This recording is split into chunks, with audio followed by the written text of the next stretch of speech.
Welcome to humanity. This is Hour 1. Whatever it takes, we got to say whatever it takes is what it took. This is Brock Lesnar, and you're listening to Fight Net Radio. Yo, hi, this is Sugar Ray Leonard, and you listen to Fight Net Radio. Ladies and gentlemen, it's time to listen to Fight Net Radio. Me, Harvey Oswald, what's your name? How am I supposed to know you? This is Frank Shamrock. We're listening to Fight Net Radio.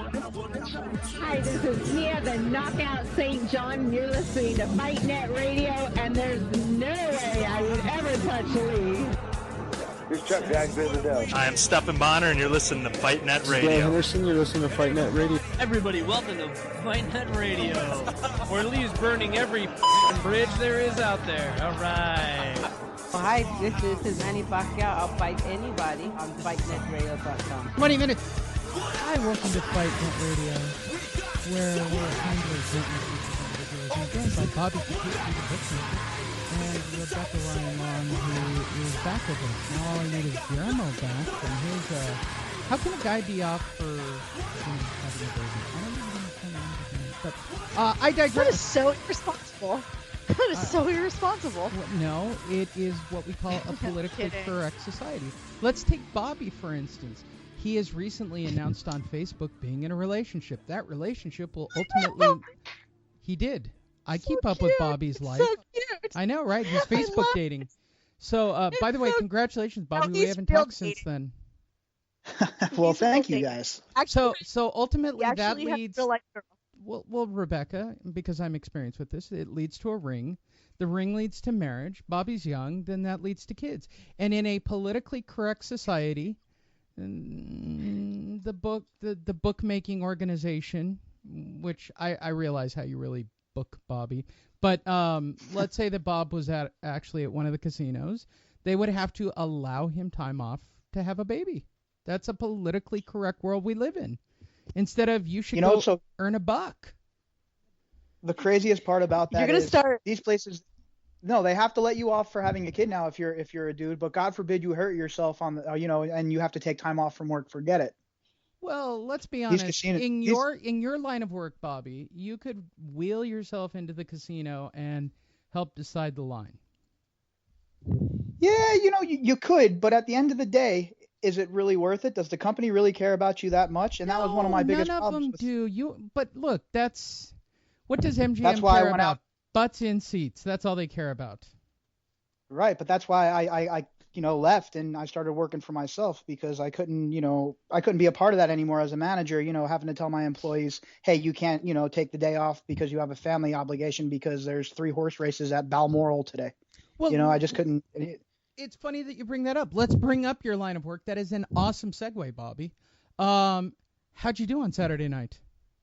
I did really well on Saturday night. See, not because I'm any kind of genius, by the way, but because Andrei Arlovsky is my uncle's favorite fighter, and my uncle passed away a year ago. So I have to go out every time. Whoa. You made an emotional bet. Play. You made an emotional. Yep. You told me never to make an emotional bet, Bobby. A heart bet. See, here's the thing, though. Every time Arlovsky would fight, my uncle would call me and we'd put in a little bet for him on Arlovsky, no matter what the odds were. So I figured I'd keep the tradition rolling, now that he's gone. And what do you know? Arlovsky comes out and clocks Travis Brown with a side fist, a back fist, and a right hook. By the way, Andrei Arlovsky is looking really good. I still remember Arlovsky getting knocked out, as I recall, by Fedor in L.A. Am I not mistaken by that, Bobby? I do believe that occurred, correct. Right? Okay, good. Yeah, he tried a jumping knee, and Fedor caught him midair with a hook and dropped him. Yes, and he was actually winning the fight for the first 30 seconds before that happened. He really was. He really was. And then Fedor woke up. Right, then the last Emperor showed up, and that was the end of that. And that was the last good Fedor fight, wasn't it? Pretty much. I mean, unless you're a Dan Henderson fan, because I'm a huge Henderson fan and a huge Fedor fan. I was there for that. Oh, yes. Yeah. But when Hendo knocked him out, I mean, it might have had something to do with me having some money on Dan Hendo at, a monstrous plus, but it was nice to see Henderson handle business like that. So I'll give the trivia. So I was in 2007. at Dan Henderson's Pride fight in Vegas when he won the 185 title from Silva, right? Silva. Yes, was there. That was the first time I ever saw Wanderlei Silva fight live. Obviously, he's my favorite fighter, and I was crushed. And Eric Esch was on the undercard. Wow, that'll date me for a split second. Thomas and Mack, baby. Thomas Pride 30. and Mack. I'm Pride telling 30. you, those Japanese people know how to treat the press, man. That's the nicest press routine I've ever seen in my life. Their first and last time in Vegas for Pride, who shortly thereafter got bought out by the gangsters. The gangstas. G-A-N-S-T-A. I miss Pride. Gangsta. Pride was some good shit. Well, Pride let's was some talk. good shit. Let's talk gangsta. So Orlovsky paid for you. Did you bet? Did you have money on Daniela? Well, I had the most money I had on the fight. I had a couple of parlays, and it was a very chalky card, and I didn't want to go too heavy on one fight. But I knew that Daniel Cormier was going to win that fight, and it was a very favorable line. I just couldn't pull the trigger. If I was in Vegas, and here's my problem, and Rebecca will attest to this. Rumble was in our circle for a while. Rumble was part of that crowd. He was our crowd from up north, right? Oh, I remember that. I'm not wrong. We used to hang with, and I tend to bet with guys I know. We used to do those like UFC event, the trade shows. Remember the trade shows? Yep. He would do the trade shows with us and stuff. But yeah, I was thinking the same thing. I'm like, man, I miss that guy. He was like in our crew. He was a good time. I mean, he's a good guy. The problem is, and I'll tell you why I ultimately realized he was going to lose the fight. I went back and watched Daniel fight Dan Henderson, and his domination of Henderson, who is sort of the bell keeper at 185 to 205, which I find remarkable that Dan is still able to bounce between 185 and 205, even anytime after 35, going up and down between. Because I think he walks, as I recall from my interview, he walks around in the 215 range. Sounds about right. Yeah. To cut to 185 or be able to fight at 205, any of those weight classes, that's remarkable to me. I was gonna make a fat joke. Well, I always look, if you beat Henderson, or in my mind you beat Couture, you're an intelligent fighter, because what ultimately those guys lacked for in strength and speed, they have in intelligence and it's going to sound technical, but they actually have the technical skill to beat most of the fighters. Like, I still believe that Randy Couture could be a top 10 guy in the heavyweight class just based on his skill knowledge. But he just doesn't want to fight at that level. He wants elite fights. He doesn't want to be a specialty fighter, and that's why he gracefully walked away from it. But Dan, on the other hand, Dan is like a midlife crisis guy. He's still, I can get the title. I just need another shot. Let me ask this real quick. How do you think John Jones? Do you think John Jones was sitting back somewhere watching the fights, and how do you think he felt he would have done if he would have fought that fight? And then also, do you think he's pissed off that he missed out on that cheddar? Crackhead, baby. He missed out on that cheddar. He's a straight up old school crackhead who idolized Mayweather. I mean, he's his theme song should be "Shoot to Thrill." I mean, it's too many women and too many pills. That is the end. Like, say goodbye to the bad guy. Okay, he'll come back. He'll get one fight. He'll get knocked out. I mean, it's as crazy as Anderson Silva saying, "I'm not a cheater." By what definition? Yeah. What is your bell curve for cheating? Using a substance that repairs your muscles and getting caught. Well, everybody's doing it. Then you're just stupid. Okay, so which is it? Are you stupid or a cheater? I mean, there's no in between on this. You're just basically saying, What's the lesser of two evils? Would you rather be known as being stupid, or it's true? Well, I've seen interviews with Anderson. He is not the brightest bulb in the batch, or the sharpest tool in the shed. Probably being stupid. And then. Clearly, we've defined that he is now a tool in the shed.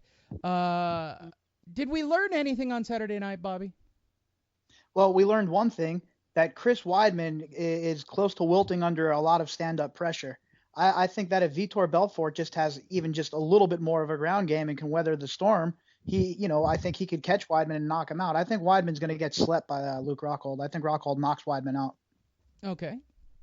After watching that fight last night, I don't get me wrong, he's the champ, and he beat Vitor Belfort, blah blah blah blah blah blah blah. But when they were standing up, when they were on their feet in those exchanges, Vitor was just letting loose on him. And if it was a guy with a better gas tank and a guy that actually knows how to stop a takedown, Weidman's in for big trouble. And he's gassed before, even against Anderson Silva, he came out breathing heavy in the second round.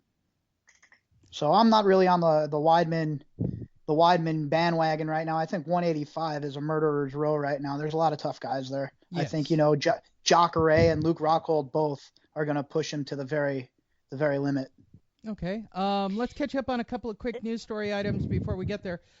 First, last week while we were all off on break, it appears. Let's talk about Dana White and his Ronda's going to do 2 million buys. Well, bless your little heart, Dana. I'm glad you think you have your next Floyd Mayweather, but doesn't she need a fairly large? Would Cyborg do 2 million buys, Bobby? That's the fight that he was talking about, and I highly doubt it would do 2 million buys. They'd have to stack that card, unbelievably stack that card. So and then, the year-end show. It would have to be the his New Year's show, or the first show at MSG. When they finally approve MMA in New York, and that's what Weidman really wants to fight Luke Rockhold at MSG. If that's the case and they get the MSG card, Dana White is going to stack it 1 through 11 with just top-notch fighters. In that case, I highly doubt 2 million pay-per-view buys, but a million, 2, million 3, that's in the realm of possibility. So why not make the smart move? He's got the Fox contract, put it on national TV again, and make it a Saturday night on Fox. And let him blow it up even bigger, and then get your 2 to 10 million. He'd probably get a 10 share. He could get 10 million on Fox. He could do it both ways, and this is how. If he stacks the card the way that I think he should stack the card, he could have a title fight as the main event on Fox, and then kick right into the pay-per-view for 2 more title fights. Yeah, he sure could. Hey, is it me, or is Dana White starting to look like Butterbean in the head? Well, he's getting old. He's got to be getting old. 48, 47, 48. He's the same age as me, for God's sake. Every time I see him, his head's getting bigger and bigger. He looks like Butterbean. Is his name Butterbean? Oh, my. Butterball? I don't know, but his head, I'm scared for him. I think he's got a thyroid issue. Wow. Well, maybe... I don't know. Maybe he's been hanging out with Barry Bonds. Barry Bonds' head grew about 17 hat sizes throughout his career. So. Yeah, well, now he's going to, absorbing water from alleged PEDs can do that to people. All right, so we covered Anderson Silva. I'm not a cheater. I don't know how he's defining that, but he's very cute for saying it. Which leads us now, how heavy you watched on Saturday, Bobby? I did not. I just went back and watched Thanks to Fox, I can watch everything without having to sit through everything. I really appreciate that, by the way, Fox. Thank you. It's like watching pro wrestling. I don't have to watch pro wrestling. I can watch the recap, for God's sakes, and catch up on the storylines. Jose, their next big cash cow is obviously Conor McGregor. How much did they pump up McGregor Aldo on Saturday night? Not really. The focus of the card was the fighters on the card. I mean, this was a stacked card, one of the best cards of the year. So they really had their focus. There was a couple promos and stuff like that, but that's we still got the Cain Velasquez Verdum fight before that, which is heavyweight title. This is a huge fight. So the UFC is going to come in waves with that kind of stuff, and that Aldo McGregor fight's on July 11th. So right after the Velasquez Verdum fight on June 13th, look for our TVs just to be bombarded with all kinds of commercials and marketing schemes by UFC to get this fight where it should be. I mean, you got Jose Aldo's only minus 125 in this fight right now. Yeah, it's a pick'em. It's legitimately coming down to a pick'em, and I think the more that Conor screws with Aldo, I get the whole I want the best guy I can fight mentality out of someone. I don't know. Jose Aldo's been around forever, and I don't know if he's a guy to screw with. Yeah. The guy hasn't lost in like 10 years. Right. And Conor McGregor's on some different plane of how he believes this is going to play out, and bless his heart for thinking that, but I think he's screwing around with something that's a force of nature almost. You know the old saying, you don't want to screw with a beehive, you don't want to poke a beehive. Yep. And that's kind of what he's doing. And Jose Aldo's not really the kind of guy that's going to sit back in the cut and just let somebody, dick around with him. He's the kind of guy that's going to come out and try and make you pay in the ring. The one thing that scares me though from Jose Aldo in this fight,